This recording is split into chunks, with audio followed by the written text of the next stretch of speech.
ரிஷப ராசி காலபுருஷனுக்கு 2வது ராசி. சுக்கிர பகவான் ஆட்சி பெறும் வீடு. இப்பொழுது ராசிநாதனான சுக்கிர பகவான் விருச்சிகத்தில் 4 நாளும் 8ஆம் இடம் என்று சொல்லக்கூடிய தனுசுவில் குரு பார்வை பெற்று 3 நாளும் சஞ்சாரம் செஞ்சு பலன்களை தர இருக்கிறார். 11ஆம் இடத்தில் ராகு பகவான், 10ஆம் இடத்தில் சனி பகவான் ஆட்சி பீடம், சொந்த வீடு, மூல திரிகோண வீடு. இப்படி செவ்வாய் பகவான் 7ஆம் இடத்து அதிபதி 8ஆம் இடத்தில் அமர்ந்த போதிலும் குரு பார்வை, அதோடு மட்டுமல்ல சூரியனும் குருவும் பரிவர்த்தனை யோகம். அப்போது கிரகங்களுடைய சஞ்சார நிலை மிக மிக சிறப்பாக இருப்பதால் இந்த ரிஷப ராசியில் பிறந்த அன்பர்களுக்கு இந்த வாரம் ரொம்பவும் அமக்கலமாக இருக்க போகுது. தொட்டதெல்லாம் தொடங்க போகிறது. குடும்பத்தில் நிம்மதி கிடைக்குமா? 2ஆம் இடத்து அதிபதி உங்களுக்கு குரு பார்வை பெற்று தன்னுடைய வீட்டை பார்க்குறார் புத பகவான். அப்போ குடும்பத்தில் நல்ல பண வரவு, பொருள் வரவு, குடும்பத்தில் அமைதி, நிம்மதி, சந்தோஷம், குதூகலம் கண்டிப்பாக ஏற்படும். அதே போல் வாழ்க்கை துணை அல்லது மனைவியால் யோக பாக்கியங்கள் கிடைக்கக்கூடிய ஒரு வாரம். எப்படி? 7ஆம் இடத்துக்கு 2ஆம் இடம் என்று சொல்லக்கூடிய 8ஆம் இடத்தில் இருந்த போதிலும் குரு பார்வையில் இருக்கிறார், பரிவர்த்தனை யோகத்திலையும் இருக்கிறார். அதனால் உங்களை பொறுத்தவரையும் வாழ்க்கை துணை அல்லது மனைவியால் யோக பாக்கியங்கள் ஒன்று அவங்க பிறந்த வீட்டிலேருந்து லிக்விட் கேஷோ ஜுவல்ஸோ கொண்டு வரணும், அல்லது அவங்களுக்கு வேலை பார்க்குற இடத்துல ப்ரமோஷன், இன்க்ரிமெண்ட் கிடச்சி அதில் ஒரு சந்தோஷத்தை பார்க்கக்கூடிய ஒரு அமைப்பு இருக்குங்க. மொத்தத்தில் பார்க்கும் பொழுது உங்களுக்கு இந்த வாரம் குடும்பத்தில் நிம்மதி, கணவன் மனைவி ஒற்றுமை, நல்ல பண வரவு. தொழில் எப்படி இருக்கிறது அப்படின்னு பார்த்தீங்கன்னா, தொழில் 10ஆம் இடத்து அதிபதி சனி 10இல் ஆட்சி பீடத்தில் இருக்கிறார். அப்போ தொழில் ரொம்ப அமக்கலமாக இருக்கும். நீங்களும் ரொம்ப இன்வால்மெண்ட்டாக வேலை பார்த்து நல்ல சம்பாத்தியத்தை ஈட்டப் போகிறீர்கள். இந்த ரிஷபத்தில் பிறந்த ஆண்களாகட்டும் பெண்களாகட்டும் நான் படித்து முடிச்சுட்டு சும்மா இருக்கிறேன் அப்படின்னு சொல்லவே முடியாது. ஒன்று உங்களுடைய பிறப்பு ஜாதக அடிப்படையில் நீங்கள் வேலைக்கு தான் போகணும், இல்லை தொழில் தான் பண்ணணும் அப்படின்னு உங்கள் ஜோதிடர் என்ன சொல்கிறாரோ அதுபடி உங்களுக்கு என்னென்ன அமையப்போகிறதோ அதுபடி நீங்கள் பிஸி ஆகிடுவீங்க. ஒன்று தொழில் எடுத்து நடத்துவீங்க, இல்லைன்னா வேலைக்கு போகக்கூடிய ஒரு அமைப்பு. நிச்சயமாக இந்த சனி பகவான் உங்களை ரொம்ப பிஸி ஆக்கிடுவார். நல்ல சம்பாத்தியத்தை பார்க்க போகிறீங்க, சந்தோஷமாக இருக்க போகிறீங்க. நான் ஏற்கனவே வேலை பார்த்துட்ருக்கேங்க, அரசு உத்தியோகத்தில் இருக்கிறேன், எங்களுக்கு எப்படி இருக்கும்? 10 குடியவன் 10இல் இருக்கார், ஆட்சி வீடம், மூல திரிகோண வீடு. அப்போ இது வரைக்கும் டெம்பரரி போஸ்ட்டில் யாராவது வேலை பார்த்துருந்தா கூட இப்போ அது பர்மனெண்ட்டாக மாறும். சிலருக்கு பதவியில் இடமாற்றங்கள் ஏற்படும். அது அந்த இடமாற்றம் உங்களுக்கு ஆதாயமாக இருக்கக்கூடிய ஒரு காலகட்டம். அதே நேரத்தில் ஒரு சிலருக்கு பதவி உயர்வு கிடைக்கலாம், ஊதிய உயர்வு கிடைக்கலாம்.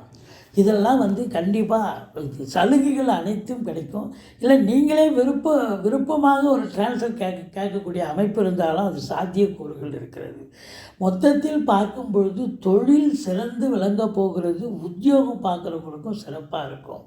தனியார் துறையில் வேலை பார்க்குறவங்களுக்கும் இதே நிலை தான். அற்புதமான ஒரு வாரம். 11ஆம் இடம் என்று சொல்லக்கூடிய இடத்தில் ராகு பகவான் இருக்கிறார். உங்களுக்கு 11இல் ராகு இருக்க கொடுத்து வைக்கணுங்க. அப்போது அந்நிய பொருளாதாரம் வீடு தேடி வரக்கூடிய ஒரு காலகட்டம் வந்தாச்சு. அதாவது உள்நாட்டு வாணிபம், வெளிநாட்டு வாணிபம், ஏற்றுமதி இறக்குமதியாளர்கள், ஷேர் மார்க்கெட்டில் இன்வெஸ்ட் பண்ணுறவங்க, ஸ்பெக்குலேஷன் பண்ணுறவங்க, ஆன்லைன் பிஸ்னஸ் பண்ணுறவங்க, ஹோட்டல் பிஸ்னஸ் பண்ணுறவங்க, அதாவது இந்த இம்போர்ட்டிங் எக்ஸ்போர்ட் பிஸ்னஸ் பண்ணுறவங்க, ஒன்று வெளிநாடு போய் தான் பண்ணணும், இல்லை இங்கேருந்தே பண்ணாலும் சரி, அவங்களுக்கு பொறுத்தவரையும் பார்த்திங்கன்னா அந்த துறையில் நல்ல ஒரு சூடு பிடிச்சி நல்ல ஒரு சம்பாத்தியத்தை பார்க்கக்கூடிய ஒரு காலகட்டமாக இது விளங்க போகிறது. அதாவது இந்த ரிஷபத்தில் பிறந்தவர்களுக்கு உங்கள் ஜனனகால ஜாதகம் என்ன சொல்கிறது? வெளிநாடு போகணுமா? போகிறதுக்கான அமைப்பு இருந்தால் உங்களை உயர்கல்விக்காக கூட அனுப்பலாம், இல்லை உத்தியோகத்துக்காக அனுப்பலாம், அல்லது சொந்த தொழில் பண்ணுவதற்காக கூட உங்களை வெளிநாடு அனுப்பலாம். ஸோ மொத்தத்தில் பார்க்கும் பொழுது உங்களுக்கு 4ஆம் இடம் சிறப்பாக இருக்கிறது. குரு பார்வை, தாய் வழி சொந்தங்களால் அனுகூலம் கிடைக்கக்கூடிய ஒரு அமைப்பு. வண்டி வாகனங்களால் ஆதாயம் கிடைக்கும்.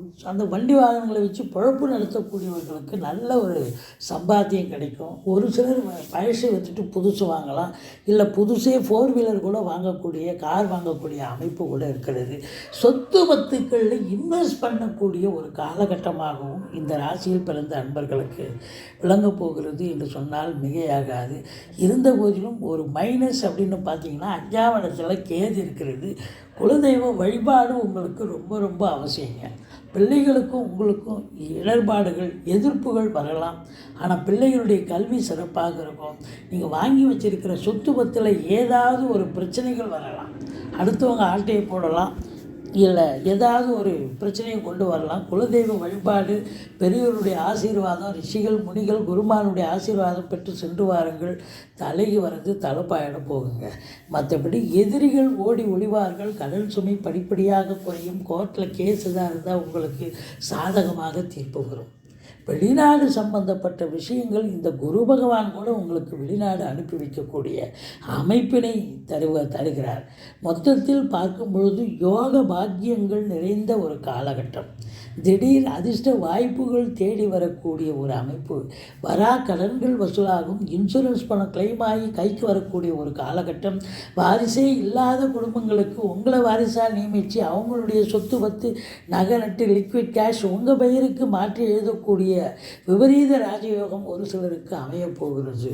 ஸோ இந்த ரிஷப ராசியில் பிறந்த அன்பர்களுக்கு இந்த வாரம் தொழில் உத்தியோகம் சிறப்பாக அமையப் போகிறது. நல்ல சம்பாத்தியம் இருக்க போகிறது. குடும்பத்தில் அமைதி, நிம்மதி, சந்தோஷம், குதூகலம் ஏற்பட போகிறது.